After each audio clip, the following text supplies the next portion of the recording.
咧都有一定嘅能量，即係分別強定弱嘅啫。戴得唔啱咧，就會令到你個運氣唔好啊。唔同嘅形狀、嘅顏色、唔同嘅質地都有佢個五行嘅功用嘅。缺咗啲咩就補翻俾佢。唔一定八字係欠乜就加乜嘅，要客戶咧個八字有種懷才不遇嘅性質啊，用呢啲五行嘅物品令到佢運氣增加，可以升職。咁你最後幫佢加咗啲咩五行啊？大家都未必諗到啊！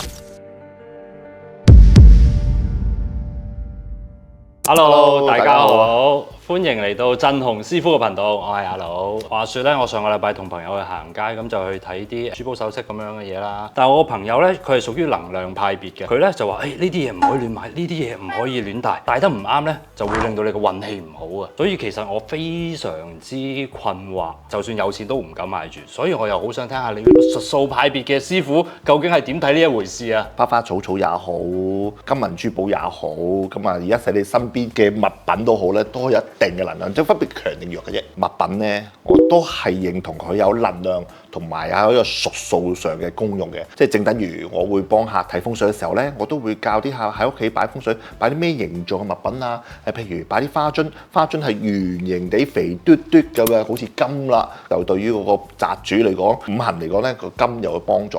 咁所以變咗唔同嘅形狀、唔同嘅顏色、唔同嘅質地的話咧，都有佢個五行嘅功用嘅。咁不如今期就有請師傅分享下一啲關於飾品嘅五行知識，等大家都可以學識去揀屬於自己嘅飾品。咁不如我哋就由顏色開始先啦。好啦，咁我哋先用五行去分類先啦。咁啊木、火、土、金、水，咁啊先從木開始先。嗱木啊，咁啊最簡單啦。咁啊樹木嗰啲咁啊青啊、綠啊，咁啊就係代表木噶啦。跟住到火啦，咁啊即係好似熱嘅顏色啊、紅色啊、暖色啊、橙色啊、紫色啊，咁啊屬於火啦。土咧啊，土就啡色啊、泥黃色啊，即係好似啲大地色嗰啲咧，就五行屬土。金啦，咁啊金啊最簡單啦，咁金銀銅鐵咁啊已經係金啦，因為佢係金屬嘅性質啊嘛。好啦，到屬水啦，咁啊屬水咁啊水係透明，咁係咪透明色就一定屬水啊？咁啊又唔係嘅，咁啊就黑色啊又屬水嘅，咁啊黑色啊同藍色啊五行就屬水噶啦。而家咧啲車貼啊，好興有啲幻彩色㗎，你知唔知邊啲啊？即係五顏六色咁樣。係啊，望落去唔同角度嘅唔同色嗰啲啊。如果五顏六色好幻彩色咧，其實都歸於係暖色系，咁啊暖色系咁咪屬於火咯。啊而家近期有種興種有叫做玫瑰金嚇，佢又金得嚟咧，有種紅紅地嘅嚇，咁啊嗰種咧其實都係金屬色嚟嘅，咁啊所以變咗玫瑰金同埋黃金都係屬於五行屬金。而家越出越多啊個色譜。係啊，甚至乎有個客咧同我講：喂，我要揀顏色窗簾布啊，咁啊咁啊好啊，你揀藍色啊。咁佢俾一大紮藍色嘅色板俾我睇，哇！師傅啊，邊隻藍先得啊？咁其實藍色咧都分深到淺，都好多隻㗎。咁但係冇分嘅，但係冇分嘅屬性都係嗰個屬性就 O K。係啦，就算添翻啲布都好啦，都係藍㗎啦。好啊，師傅啊，材質方面有冇可以分到五行嘅屬性咧？梗係有啦，頭先我哋講咗顏色啦，咁啊材質亦都有本身佢嘅五行分別嘅。咁啊，我哋有木、火、土、金、水，就係木啦，一定木器啦。你屋企嗰啲家私大多數用木做㗎嘛，咁啊必然係木㗎啦。跟住火啦，咁啊火咧就會有水晶同埋鑽石。咁而家都好多人戴水晶嘅，其實水晶本質上係屬火，有種火嘅性質，即係佢嘅閃靈靈啊嘅顏色啊。有水晶本身有唔同嘅顏色區分嘅話咧，佢有唔同嘅五行嘅分別咯。即係水晶嘅手鏈，佢都有木、火、土、金、水嘅分咯。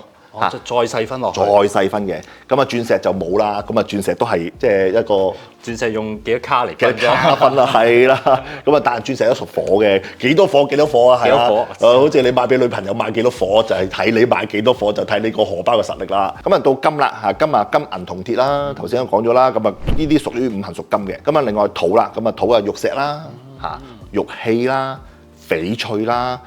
甚至乎而家有啲人話會有啲壽山石啦，咁呢啲係屬土啦。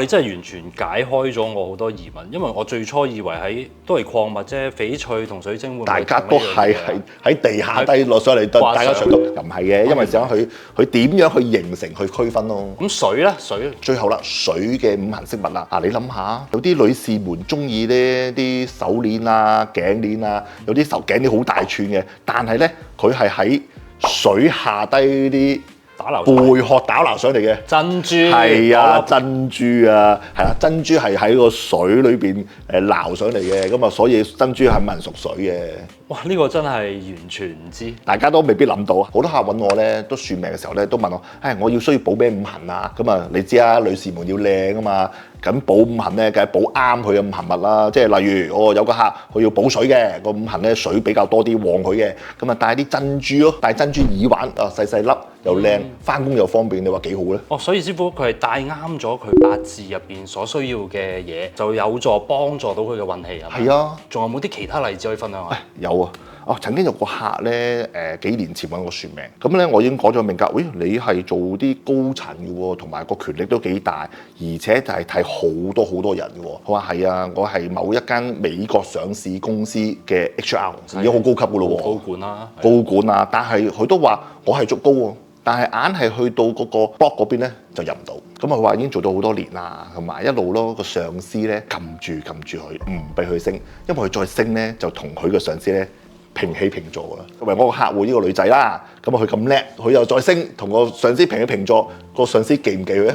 一定記啦。係啊，所以客戶咧個八字有種懷才不遇嘅性質啊！懷才不遇，即係佢好叻，能力好叻，做嘢叻，又幫公司揾到好多錢，因為佢係做到香港區嘅 HR 嘅經理嘅，咁啊所以變咧做咗好多年，好心灰意冷，走嚟揾我算命，想問我轉工好定係繼續一路做？咁你最後俾咗啲咩建議佢啊？最後嘅建議我就係話繼續喺度做，我教佢用呢啲五行嘅物品，令到佢運氣增加，而從而可以升職。缺咗啲咩就補翻俾佢？唔一定嘅，唔一定八字係欠乜就加乜嘅，唔一定嘅。好多師傅以為咧五行欠土咧就加啲土，五行欠水咧就加啲水，又唔係嘅，要成個八字一齊睇嘅。咁啊，所以變得你要知道個八字屬性，佢需要配咩五行物，令到佢個運氣提升，令到佢事業提升，咁先至會令到佢可以升職咯。咁你最後幫佢加咗啲咩五行物？因為事關咧，佢係木命人，咁啊木命人咧，佢係做嘢好有原則，同埋好堅持，同埋好有上進心。佢係爭咗啲金。你諗下，一棵大樹，佢係好高大嘅，個能力好強嘅，啲樹鋸咗落嚟擺喺度，有冇用啊？冇用。一定要係雕琢，咁啊，所以木要金挑，所以變得咧，我叫佢加翻啲金，就係戴啲金嘅首飾或者頸鏈，咁啊令到佢多啲五行嘅金嘅屬性，令到佢個事業可以提升。咁佢戴咗幾耐有提升啊？個客戶咧見完我之後咧，當日即刻去買金器，咁啊戴咗喺手上之後咧。佢半年之後 WhatsApp 我話多謝趙師傅啊，我真係升咗職啊咁啊！咁我話點樣升職法啊？佢話係啊，因為事關咧，我哋公司咧係美國上市集團，係每一年咧都要全球咧啲經理咧要開會，佢個上司即係唔俾佢升嗰個上司啊，就要去到新加坡咧同美國總公司嘅經理開會。咁啊開會期間咧，美國嘅總公司嘅經理就問香港區嘅經理啊，話點解呢個女仔咁多年咧都唔升啊？咁啊個經理解釋唔到啦，因為上一個女仔係個業績啊、做嘅表現啊都好好，美國公司嘅經理咧就見到，跟住同香港區嘅經理一齊翻香港，同我呢個客戶食咗個 lunch， 完全係傾偈嘅喎。我個客戶個女仔咧同我講話，同美國公司嘅傾咗偈，食完飯之後咧個經理咧就翻美國，過咗幾日，香港區嘅經理通知佢嚟緊會升職，咁啊真係入咗去呢個高級嘅職位啦，實在係太好啦！佢好開心啊，所以變咗客戶咧都喺 WhatsApp 我嘅文字裏邊咧，我已經感覺上佢個開心嗰種喜悅，絕對會啦！一個長期懷才不遇嘅，終於被看見嘅感覺喎。其實好多人嘅八字咧都係懷才不遇嘅，叻嘅人大把，但係冇運行。所以咧，其實咧我呢個工作咧幫咗好多人咧喺個八字裏邊咧點樣發掘同埋提升佢嘅運氣。所以變好似呢個客戶呢個女仔啊，一直都係做得好叻，好俾心機，好勤力做，但勤力未必一定會升職嘅。我都相信勤力未必係有用，但係唔努力就一定冇用。係啦，哇！好多謝師傅你同我分享咗一個咁令人鼓舞嘅故事，我覺得我人生好似忽然之間燃起希望，即刻有希望㗎嘛。